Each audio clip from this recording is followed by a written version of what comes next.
Moin zum neuen Video. Das sind wir.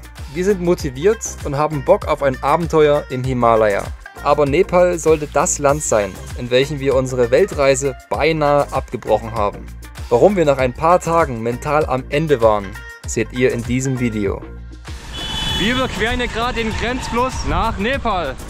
Den Grenzübergang zwischen Indien und Nepal hätten wir uns ein bisschen anders vorgestellt. Es sind einfach mehr Affen als Menschen hier. Vermutlich die schlechteste Entscheidung überhaupt, noch kurz vor der Grenze Bananen zu kaufen. Wir haben eine ganze Ladung Bananen dabei. Da sind sie. Wir müssen aufpassen hier. Sie liebt Affen. Die haben sogar mein Geldbeutel aufgemacht und die Kreditkarte rausgeschmissen. Was? Ja, wusstest du das nicht? Wollen wir eine Challenge machen? So ein bisschen Passport hinzeigen. Sie haben es geschafft, die Schweine, die haben uns ausgeraubt. Hello? Keine Ahnung. Kommt ja nie jemand über die Grenze als richtige Touristen. So was habe ich noch nicht erlebt. Ja. Ziegen, Kühe und das Immigration Office. Wir registrieren hier gerade online und der Typ, der da verantwortlich ist, der ist hier irgendwo auf dem Markt gerade einkaufen. Deswegen. Wir sollen das jetzt erstmal ausfüllen und dann geht's weiter. Ist erstmal einkaufen. Ist das geil. Jetzt wollen sie gerade noch die Flugnummer wissen. Ich glaube, wenn ich den Typ erkläre, dass wir nicht geflogen sind, der kriegt erstmal einen Kurzschluss. Der Unterschied einfach, oder? Die letzte Grenze saßen 5000 Mann in der Arena, haben rumgeschrien.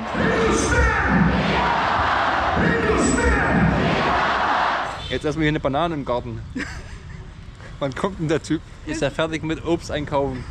Es gab jetzt keine weitere Kontrolle. Also wenn wir an einem Immigration Office vorbeigefahren wären, wären wir einfach direkt nach Nepal eingereist, ohne Visum, ohne Stempel und so.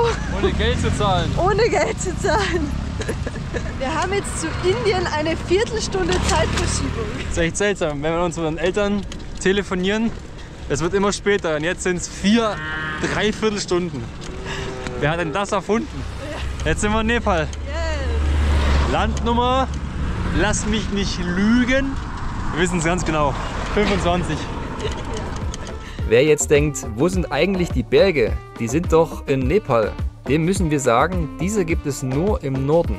Der ganze Süden von Nepal ist sehr flach und im Gegensatz zum Himalaya-Tourismus verirrt sich in dieses Gebiet kaum ein Tourist.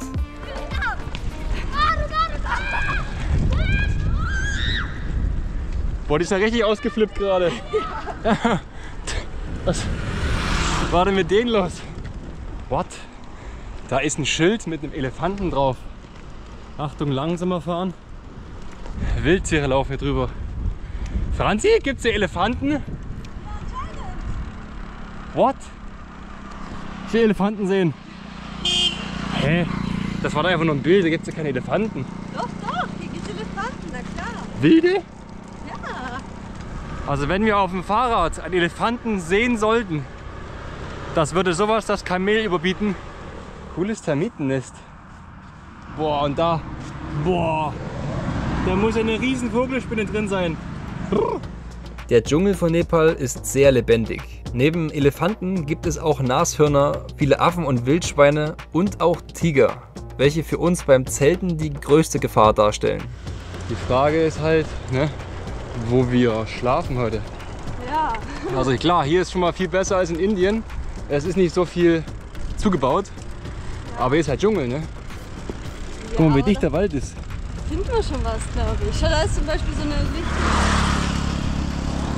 5 Meter von der Straße. Das übliche Bestaunen der Bambusräder. Wir fragen uns immer nach dem Preis und wir sagen meistens $2000, was nicht stimmt. Aber sonst, Da sind sie schon Ja, immer total ja. so, boah, krass. sonst fühlen wir uns zu privilegiert. Und ich sage dann immer, ja, es ist teuer wegen GPS. Wir haben so einen Fake-GPS-Aufkleber drauf, damit wir immer sicher gehen, dass hier niemand davon fährt.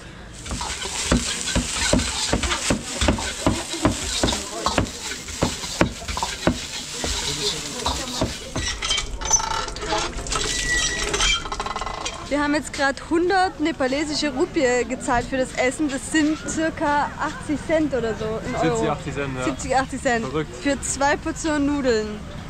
Das ist schon echt krass. Ich wollte ein bisschen mehr geben, wie ich es eigentlich immer mache, aber er wollte es nicht annehmen. Ja, wir müssen hier oft streiten, wenn wir Trinkgeld geben müssen. Manchmal haben wir die Energie dafür und manchmal nicht.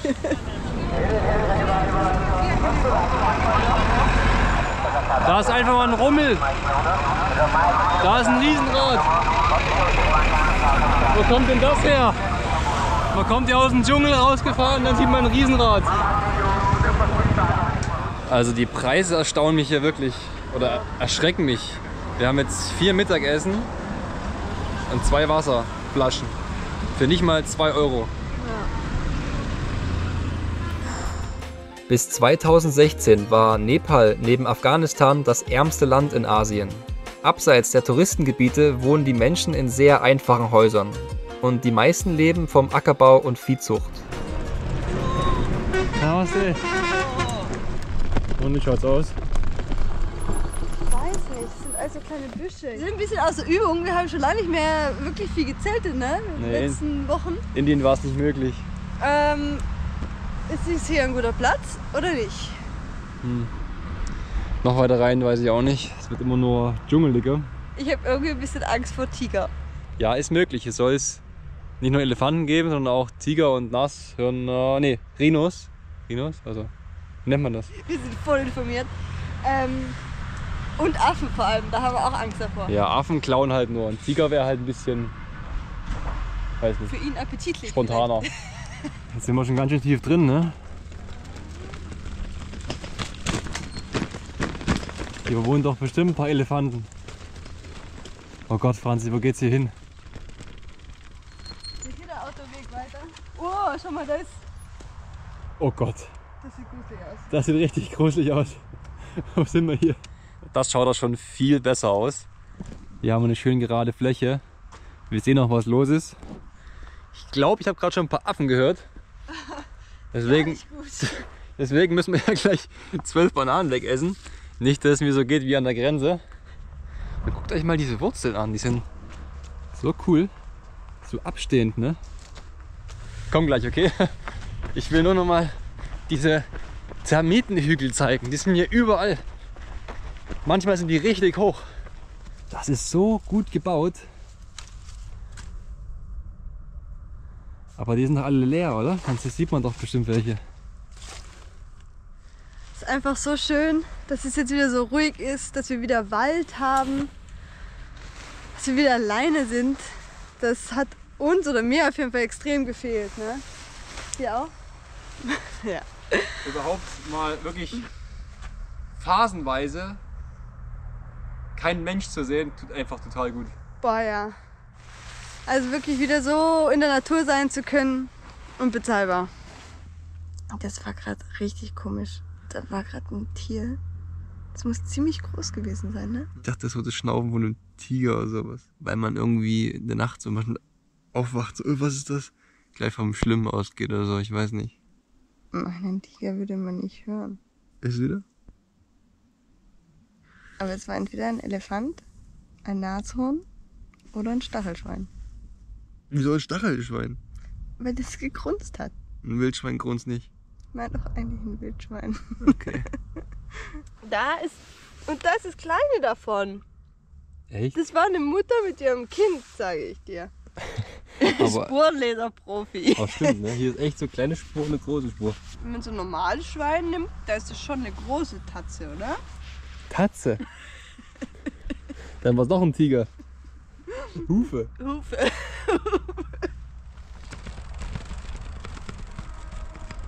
Wir machen jetzt gerade kurz Stopp hier bei einem Tempel, der uns empfohlen wurde. Wir hatten wieder bei unseren Taschen hinten was ranhängen, Bananen und Kekse und so. Und die so, ihr müsst es unbedingt wegmachen. Wir so, okay, wir machen es in die Tasche rein. Er so, nee, gib mir diese Tasche jetzt. Also die haben hier alle total Panik. Mit Hans an meiner Seite fühle mich sicher. Ja. Der Affenbeschwörer. Affenbändiger. Ich schwöre, noch nicht. Noch nicht.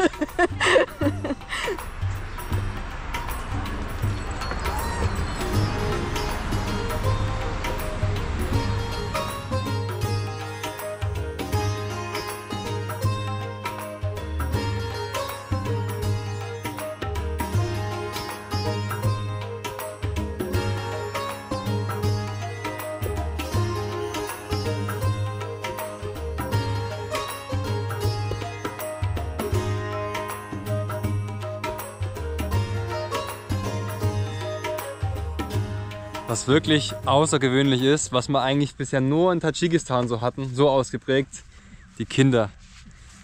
Die spielen ja hier alle Cricket oder Federball und wenn die uns sehen, die kommen alle schreiend angerannt. Ja. Aber auch die Erwachsenen, ne? Egal ob sie gerade riesen Dinger tragen und all, die lächeln einen an. Ja, Man voll. erwidert hier nur mit Lächeln, das ist wunderschön. Und hier kommt gerade ein Party-Tuk-Tuk. Das ist schon krass, ne? Diese Strohhütten, guck dir mal an, diese Strohdächer hier.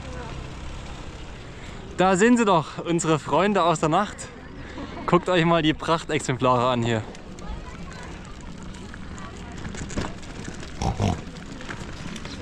Was für Brocken. Boah. Da haben wir das erste Mal eine andere Affenart. Die haben so weiße Köpfe und schwarzes Gesicht. Oh, ich wünschte, ich hätte jetzt eine gute Kamera.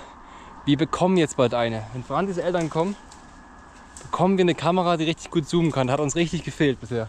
Und ganz viele Rehe. Sofort alle weg. Oh, da ist noch ein Reh.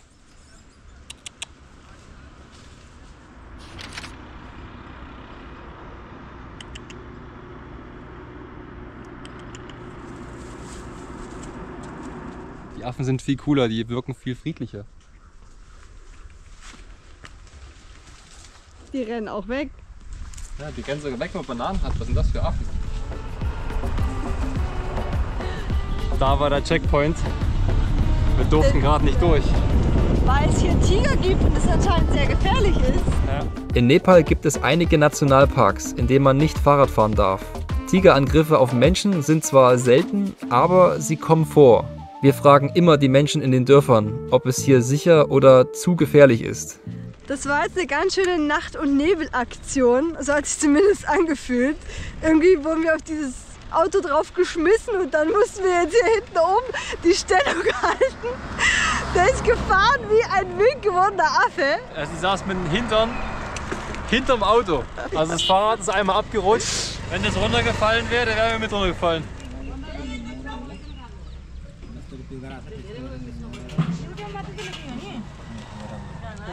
Hallo. Der hat gerade gemeint, hier gibt es auch Elefanten und Tiger, die auch bis hierher kommen ans Dorf. Ja, müssen wir gucken mit dem Campen, ob wir uns sicher fühlen. Bei jedem Geräusch werden wir aufschrecken. Es ist zwar immer unwahrscheinlich, aber wenn man diesen Gedanken hat, wenn irgendwas knistert die Nacht, das macht einen verrückt.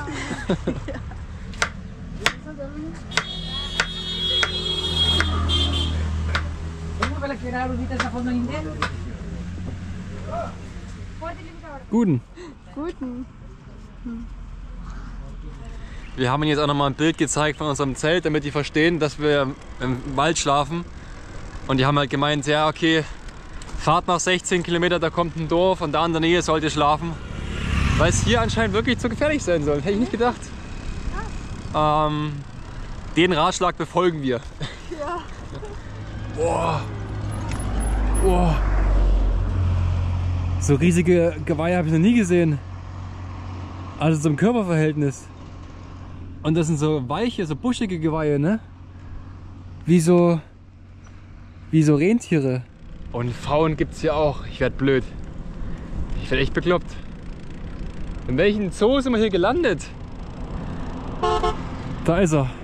Der macht gerade sein Pfauenrad, um die anderen 4, 5 zu beeindrucken. Irgendwie ein seltsames Gefühl, auf Zeltplatzsuche zu gehen, wenn man den Tiger im Hinterkopf hat. Aber nach den 16 Kilometern haben wir einen Schlafplatz gefunden. Du musst jetzt runtersteigen, oder? Ja. Vielleicht besser drüber fahren. Oh, Oh Gott. Aber guck mal, das ist wirklich hier. ach du Scheiße. Das muss über einen Stock drüber. Es kamen jetzt gerade 3 junge Männer, die uns gesagt haben, dass hier immer mal wieder ein Tiger gesichtet wird, dass es hier nicht so sicher sei. Aber der zweite meinte dann so, nee. Wo er das Zelt gesehen hat, meinte er so, nee, ist schon sicher. Keine Ahnung. Aber es gibt jetzt ein doofes Gefühl irgendwie. Also der erste meint, geht gar nicht, dass sie hier ab und zu mal einen Tiger genau hier sehen. Weiß nicht. Aber wir sind eigentlich direkt an der Straße, ne? Also kann mir irgendwie nicht vorstellen. Vor allem sehen wir halt auch echt viele Rehe. Also ich denke nicht, dass ein Tiger hier hungert. Es ist extrem Schlafen. unwahrscheinlich, aber das nervt der Gedanke, dass die es gesagt haben, dass hier auch was ist. Ja, wird schon gut gehen. Wird schon gut gehen. Puh. Guten Morgen. Da ist unser Nachthäusle. Gestern kam der Typ ja Habt ihr ja mitbekommen. Mit dem Tigergeschichte und sowas. Und bei jedem Geräusch, was ich gehört habe, so ein bisschen paranoid. Heute besonders. Aber es ging trotzdem. Wir haben die Räder auch ja irgendwie hingemacht, aber Wir hatten gerade den besten Einfall unserer ganzen Reise. Wir haben wieder einen Radständer und zwar aus Bambus.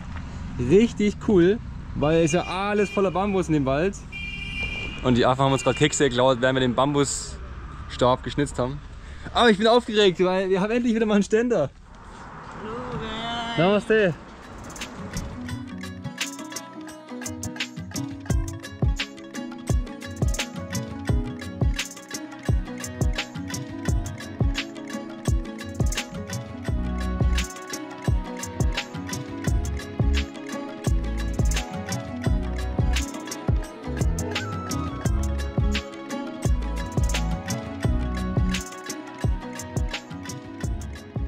Gestern hat sich ja Franzi versprochen und sagte, hey, das war bestimmt ein Stachelschwein, was vor uns ans Zelt kam. Ich habe erst mal zeigen müssen, was da ein Stachelschwein ist. Und jetzt finden wir echt, das ist doch bestimmt so ein Stachel vom Stachelschwein. Safe.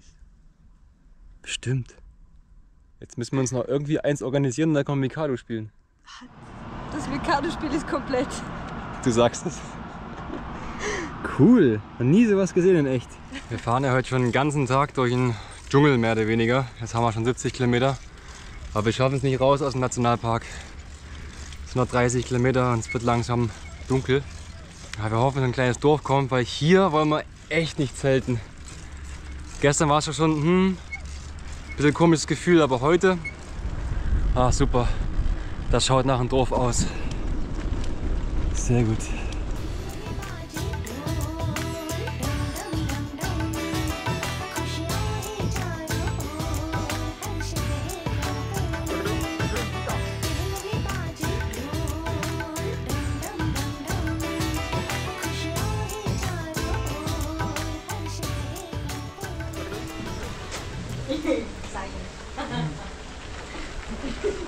Einwandfrei. Ich habe gerade die Polizei hinter mir gefragt, ob wir hier in dem Dorf zelten dürfen. Und auch die anderen Leute, die hier sitzen, haben alle gesagt, das ist kein Problem. Also Tiger gibt es hier vermutlich ja nicht mehr. Ist echt gut zu wissen für einen guten Schlaf. Wir schlafen hier heute neben dem Krankenhaus. Verrückt. Wir vermuten zumindest, dass es das ist, weil überall rote Kreuze dranhängen. Jetzt kommt doch jemand nochmal und sagt, hier ist ein Tiger. Das kannst du nicht ausdenken. Und wir sollen jetzt irgendwie da drin schlafen. Also im Krankenhaus oder daneben. Ja, warum nicht? Fühlen wir uns auch sicherer. Und nochmal Planänderung. Wir sollen mitkommen, weil hier irgendwie der Schlüssel nicht gefunden wird von dem Krankenhaus-Dings. Deswegen geht es jetzt zum Haus irgendwo, keine Ahnung. So schaut es jetzt hier aus. Zelt steht. Räder sind da hinten. Guten Morgen. Guten Morgen. Ich habe ein bisschen Augenentzündung. Irgendwie geschwollene Auge, ne? Jetzt haben wir heute Augentropfen mal reingemacht. Haben wir es wenigstens nie umsonst mitgenommen. Ja, die wollte ich schon mal aussortieren. Jetzt bin ich froh, dass wir sie da haben. Es hat die Nacht geregnet. Endlich mal ein gutes Timing. Weil wir ein Dach hatten die Nacht.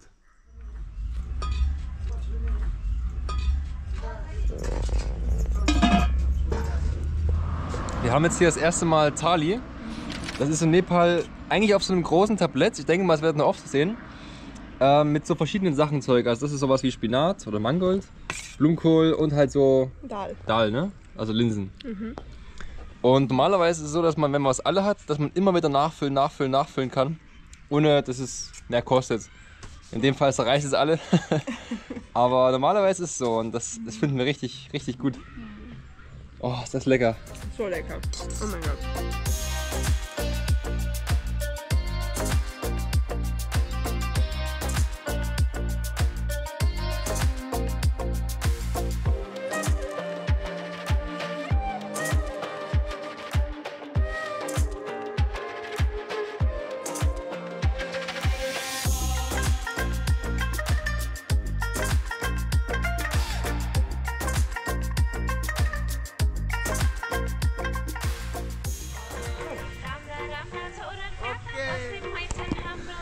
Diese Häuser mit Strohdächern, ne?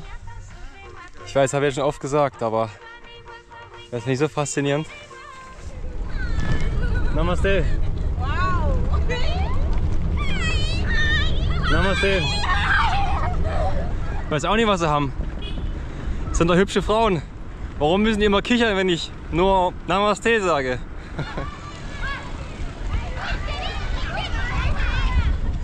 Wir haben ja jetzt schon in vielen Ländern Armut gesehen. So.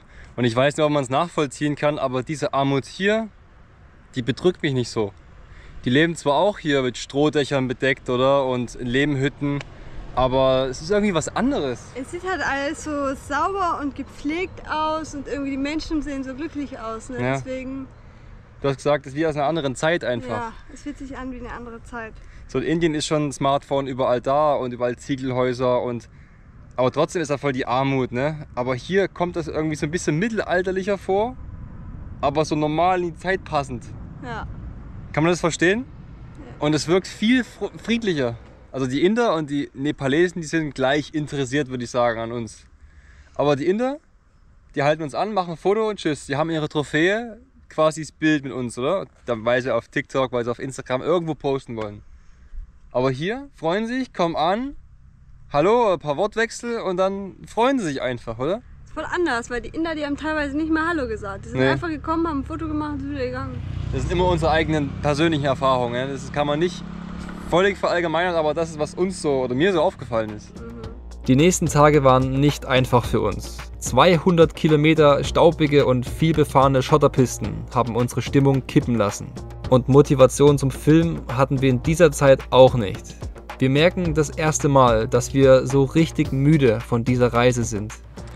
Guten Morgen, hier vom Dach. Wir haben die Nacht drauf gezeltet.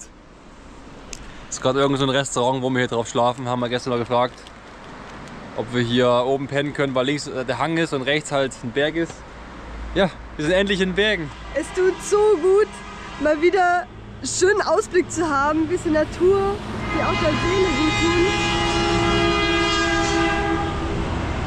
Ja, Das ging die ganze Nacht so. genau.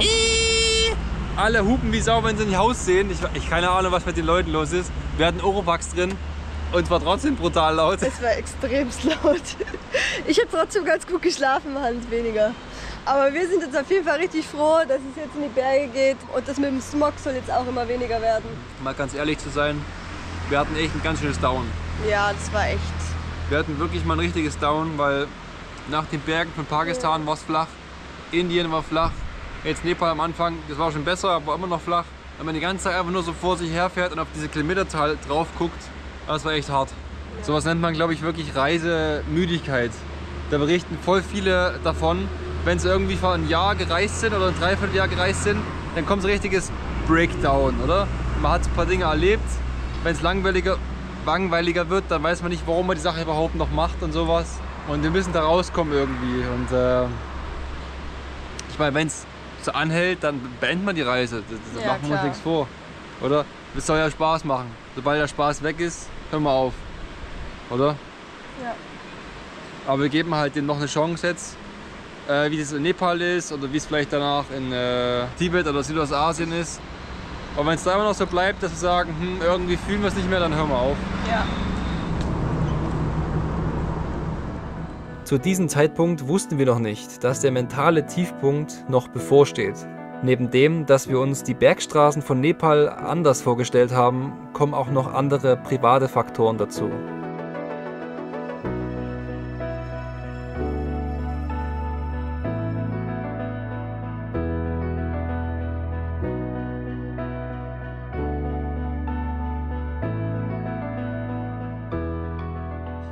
Gestern haben wir auf dem Restaurant geschlafen, heute schlafen wir drunter. Wir haben gerade da oben gegessen und es passt wirklich gerade so hin. Hier ist die Kante. Wenn du so schiebst, dann habe ich das Gefühl, ich falle runter. Boah, ey, wenn so wenig Platz ist, dann ist echt gar nicht so einfach. Geht das überhaupt Platz? Also hier bin ich drüber. Boah, das ist echt. Also das ist ja todesknapp. Guten Morgen von unterm Haus. Ich habe ein bisschen Halsschmerzen bekommen leider. Wir haben noch 2 Tage nach Kathmandu. Weiß nicht genau, was ich jetzt machen soll, aber ich glaube, ich fahre erstmal weiter. Aber es ist deshalb auch so diesig, weil hier genau wie in Indien überall die Erntereste verbrannt werden. Überall machen sie halt Feuer, um sich zu wärmen, weil es gibt dort keine Heizungen.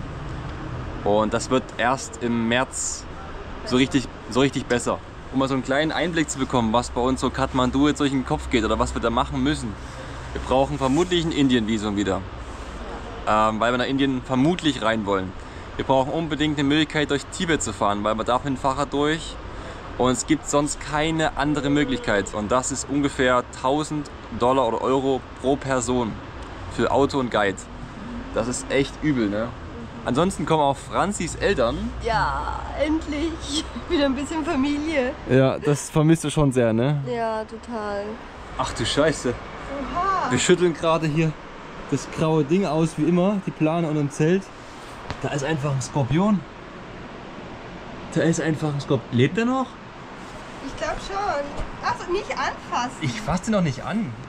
Ja, oh, oh. Ach du Scheiße. Ab jetzt immer mehr Taschen kontrollieren. Oh Gott, und vor allem die Schuhe. Wir Die hätten da Schuhe, einsteigen stimmt. können. Nee, ich wieder daran. Oh Gott. Jetzt waren wir schon in so vielen Wüstenländern, ne? Wir haben noch nie einen Skorpion gesehen. Und jetzt hier in Nepal. Schon lustig, wir haben gerade dem Manager gesagt, dass da unten jetzt ein Skorpion war und er hat gesagt, er hat selbst in seinem Leben noch gar keinen gesehen hier. Seit dem Batang Valley in Tadschikistan sind unsere beiden vorderen Racks kaputt und jetzt bricht bei mir gerade alles zusammen. Scheiße. Wir haben das hier jetzt mit Kabelbindern festgemacht, wir haben es hier mit Kabelbindern festgemacht, andere Seite auch. Hier ist jetzt die Schraube locker rausgefallen, hier geht die Schraube auch nicht mehr, ist komplett kaputt. Die zweite Schraube, die da ist, hat jetzt in die Gabel ein Loch reingemacht. Hier auf der anderen Seite ist es hier auch abgebrochen. Dieses Teil hier müsste eigentlich hier fest sein. Ja, die sind völlig im Arsch. Wir haben ja jetzt von Franzis Eltern alles mitbringen lassen. Und jetzt hat man Kathmandu endlich mal Ersatzteile. Und ratet mal nicht von 4, 5 Kartons, welches nicht angekommen ist. Das Ersatzteilpaket ist nicht angekommen, weil UPS technische Fehler hatte. Das kann doch nicht sein. Es müssen wieder voll viel Geld aufwenden, um ein Paket nach Nepal zu schicken von Deutschland, nur weil UPS nicht auf die Reihe kriegt. Und dadurch, weil das hier alles nicht mehr passt, schleift das hier. Hier, das geht immer wieder am Reifen an. Es ist echt. Und jetzt ist halt eben die Schraube weg. Was machen wir jetzt? Haben wir da eine Ersatzschraube? Ich weiß es nicht. Ich weiß es nicht. So, jetzt gucken wir doch mal, was wir hier noch am Ersatzteilbeutel haben. Ist das die richtige? Nee, die ist viel zu dick. Aber die ist zu kurz, oder? Ich glaube, mittlerweile haben wir mehr Kabelbinder als Metall hier dran. Oh, das ist eine Scheiße. Ne, die Schrauben wird erstmal weg hier. Also was die Störungsanfälligkeit oder die Schäden unserem Fahrrad angeht, können wir brutal zufrieden sein. Wir sind jetzt ein Jahr unterwegs und wir haben 4 Platten und halt die Racks gebrochen, aber am Batang Valley, das war ja komplett krank. Da sind alle 4 Ansätze gebrochen. Das hat mit dem Rad eigentlich nichts zu tun, das sind halt Racks sind dann diese Gepäckträgerstangen. Alle ein paar Kilometer kommen hier immer diese Hängebrücken in Nepal, wo halt die Leute hier über die andere Seite können. Wir fahren auch Mopeds drüber. Und wir denken, es ist super besonders, dass es in Österreich eine Hängebrücke gibt. Wir wollen ja zu euch ehrlich sein, ne? Es klingt vermutlich echt ziemlich cool. Hey, mit dem Fahrrad durchs Himalaya und so. Momentan fühlt es sich für uns beide gar nicht danach an. Vor allem nicht für dich. Franzi hat gerade regelrecht, wie kann man das sagen? Ein Hass, oder? Ja, ich habe so gar keinen Bock auf Fahrradfahren. Wir hatten beide echt gehofft, dass es schön wird mit den Bergen jetzt. Vielleicht sind wir auch zur falschen Jahreszeit da, weil man sieht nicht ganz so viel. Aber es ist eher die Straße. Ihr merkt, die ist so viel befahren. Bus, LKW, Bus, LKW. Immer wieder Strecken, wo es einfach extrem staubig ist. Wirklich das ganze Gehupe. Ja, also nach Indien und nach dem zweiten Teil von Pakistan haben wir uns echt sehr erhofft, dass es unsere Laune wieder bergauf geht. Aber es ist es nicht. Franzi kann da vielleicht immer so ein bisschen ehrlicher sein als ich.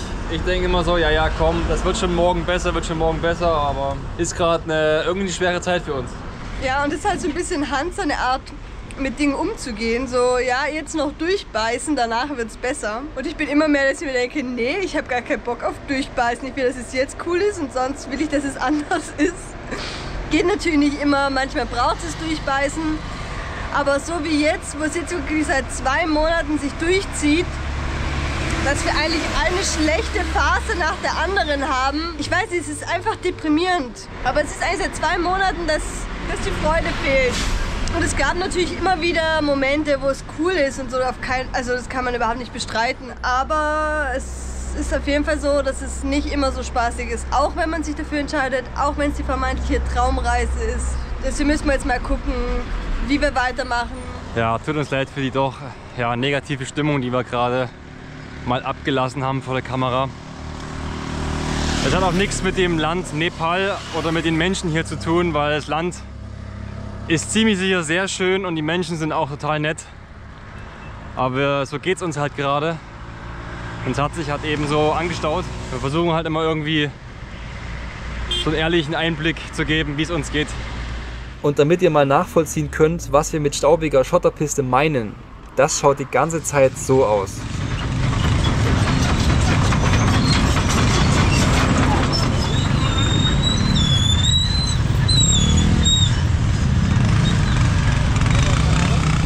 Die Ziege, Alter. Tun manche Busse einfach eine Ziege oben drauf. Verrückt. Verrückt. Tagsüber heißt es nur noch Kilometer machen. Viel Spaß macht das Ganze nicht. Nur am Abend beruhigt sich der Verkehr und wir machen uns auf die Suche nach den wenigen Schlafplätzen. Franzi hat hier gerade einen Schlafplatz gesehen. Ja, hätte ich gar nicht gesehen hier an der Felswand.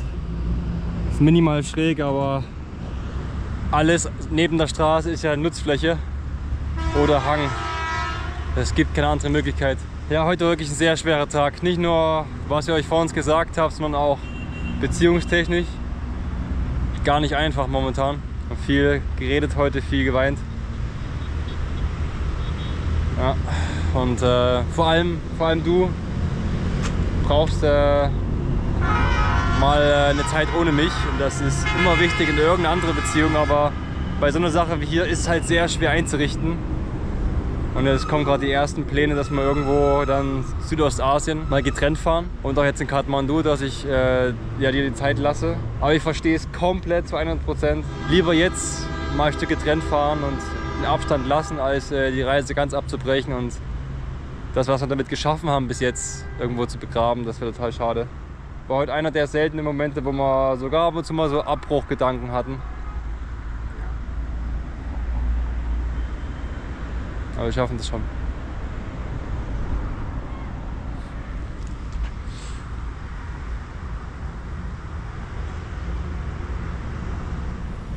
Nur noch ein paar Kilometer bis Kathmandu. Wir sind wieder unterwegs seit 2 Stunden. Ja, und ich bleib dabei. Das Himalaya, wo wir gerade fahren, ist nichts für Radfahren. Das ist halt echt ein Paradies fürs Wandern und Klettern. Aber hier ist halt wirklich staubig. Alles voller Verkehr, wirklich, es kommt LKW an LKW. Wenn es anstrengend und staubig ist, ist es voll okay, wenn es ein Abenteuer ist. Aber es ist kein Abenteuer, es ist einfach nur nervig. Ja. Hätte ich echt nie gedacht.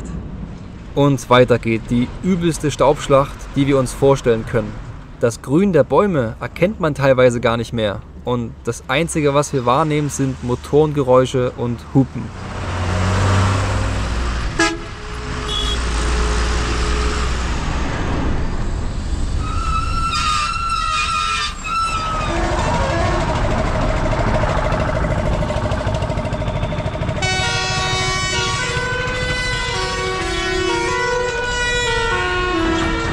Das kann man sich kaum vorstellen. Wirklich, wenn man 3 Minuten fährt, ne, dann ist auf meinem Handybildschirm so viel Staub, dass ich nichts mehr sehen kann. Das ist so verrückt. Wir fahren seit 7 Tagen auf einer komplett beschissenen Straße, was jetzt erstmal nicht so schlimm ist, aber dieser Staub. Ja, und heute habe ich halt noch stärkere Halsschmerzen als gestern. Und Franzi hat brutale Tagesschmerzen heute. Kommt gerade alles zusammen. Noch 2 Stunden hochfahren. Nur 2 Stunden. Ich kann nicht nur 2 Stunden. Und dann sind wir da. Leute, wir haben es geschafft. Da ist Kathmandu. Wo kommt diese riesige Stadt jetzt her? Das ist ja unglaublich. Man weiß gar nicht, wo es aufhört. Nee, eigentlich sieht man da hinten voll schön weiße Berge, aber Jetzt gerade nicht. noch nicht, in ein paar Monaten. Das ist geschafft. Oh, das ist doch so schlimm. So schlimm. Das war die schlimmste Woche auf dieser Reise. Ja. Einfach weil wir ständig dachten, es wird besser und Ja. es ist einfach nie besser geworden. Trotzdem gut gemacht. In Kathmandu haben wir unsere erste große Pause auf dieser Weltreise und wollen oder müssen neue Energie tanken. Diese Stadt hat eine tolle Energie und wir haben uns regelrecht in sie verliebt. Wir sind daher ganze 2 Monate hier geblieben, bevor wir zum höchsten Berg der Welt aufgebrochen sind. Aber eine Sache war da ja noch. Wir sind gerade mit dem Bus zum Nationalpark gefahren. Franzi, bist du ein bisschen aufgeregt? Ja, wann kommen die denn endlich?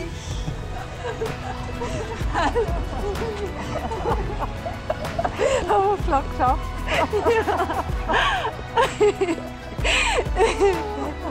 Da ist noch jemand. Habe ich zuerst dich. Okay. Grüß dich. Grüß dich. Zusammen waren wir im Chitwan Nationalpark unterwegs und haben unter anderem diese Bilder geschossen.